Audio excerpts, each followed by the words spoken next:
birləşmələrlə bağlı qarışıq tipli sualların izahına baxacağıq ki, bunlara baxsanız, deməli imtahanda söz birləşməsi ilə bağlı sual tipi düşsə, çox rahatlıqla yazacaqsınız. Qoşma işlənməsi ismi birləşmə kimi qalan nümunələri müəyyən edin. Söz birləşməsi istəyirsə sizdən ümumiyyətlə təhlil edin. Evə tərəf gedən adamlar geri gəldilər. Nə etdilər? Gəldilər geriyə. Kim? Adamlar. Hansı adam? Evə tərəf gedən. Sən burada tərəfi çıxarsan da, qoysan da, deməli, evə gedən və yaxud da evə tərəf gedən. Burada tərəfi çıxartdıq biz. Yəni çıxarsaq da, çıxarmasaq da burada söz birləşməsi işlənəcək. Amma məndən ismi birləşmə istəyir.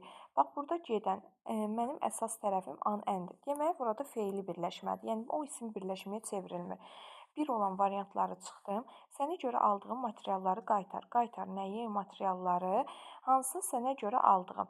Yenə baxıram, dığımdır ikinci tərəf. Deməli, bu da feili birləşmədir. 2 olan variantlarımı da çıxdım. Məndən isim birləşmə istəyir. Sənin üçün oxumağın vacibdir. Vacibdir nə? Sənin üçün oxumağın. Birinci tərəf yəlik, ikinci tərəfdə mənsubiyyət olanda mən buna ismi birləşmə deyə bilərəm. Mən burada üçünü çıxartdım. Sənin oxumağın vacibdir. Yenə də ismi birləşmə olaraq qalır. Onun üçün kitab əzizdir. Əzizdir nə? Onun üçün kitabı. Onun kitabı əzizdir. Nə? Onun kitabı. Üçünü çıxartdım. Onun kitabı. Yenə də eyni məna eləyir və ismi birləşmədir. Cavab oldu E variantı. Bu tip suallar imtahanda çox düşən sual tipləridir. Məsdər tərkibi, fe'li sifət tərkibi və fe'li bağlama. Onlara dəstək ola bilməyənləri aparsınlar. Nə etsin? Aparsınlar. Kimi aparsın? Onlar. Kimi aparsın? Dəstək ola bilməyənlər. Mən baxıram ki, burada an, ən varsa fe'li sifət tərkibidir. 2-yə mən yazdım deməli anı. Yox, uşaqlar, burada 2 anı yazmırıq. Niyə? Burada bir dənə fərqli bir məqam var. Baxın, aparsınlar, kim onlar? Dəstək ola bilməyənləri.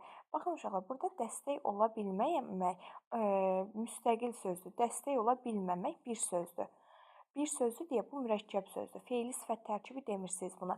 Məsələn, kömək edə bilməmək və imtahanda düşə bilərsə kömək edə bilməmək. Bu da bir sözdür. Bu birləşmə deyil. Yaxşımı? Eynilə burada dəstək ola bilməməkdə bir söz olduğuna görə siz buna fe'li birləşmə demirsiniz. Deməli, mən buradakı A variantını heç hara yaza bilmirəm. Cavabım onda de çıxır ki, burada belə baxdım. Yenə də baxaq suala. Azərin dərs oxumağı bizi təəccübləndirdi. Təəccübləndirdi nə? Azərin dərs oxumağı. Azərin oxumağı birinci tərəf yəlik, ikinci tərəf mənsubiyyət ismi birləşmədir. Deməli, B variantını heç hara yaza bilmədim, çünki məndən isim birləşmədir bu. Mən buna məsdər deyə bilmərəm ki, birinci tərəfdə yəlik varsa isim birləşmə deyirəm. Xəstə cana gələndə sağalmağı da sürətlənir.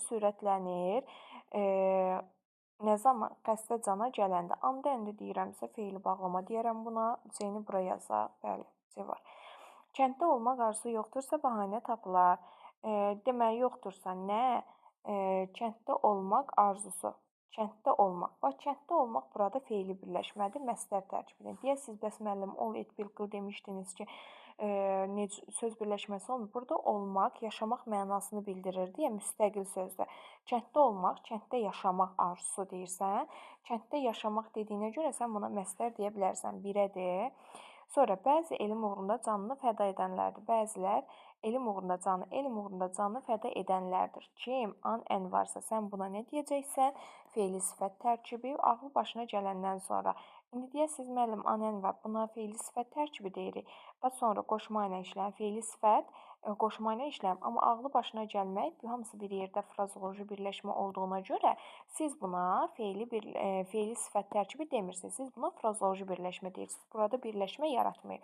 Deməli, cavabımızdır. Yenə deyirəm, baxın, kömək edə bilmək, dəstək ola bilmək, ola bilməyin qabağında, yəni bu söz, dəstək ola bilmək. Bunların hamısı bir sözdür. Dəstək ola bilmək, yəni köməkləşmək mənasındadır, dəstəkləşmək mənasındadır. Bir söz bildiyinə görə sən buna söz birləşməsi deyə bilmərsən.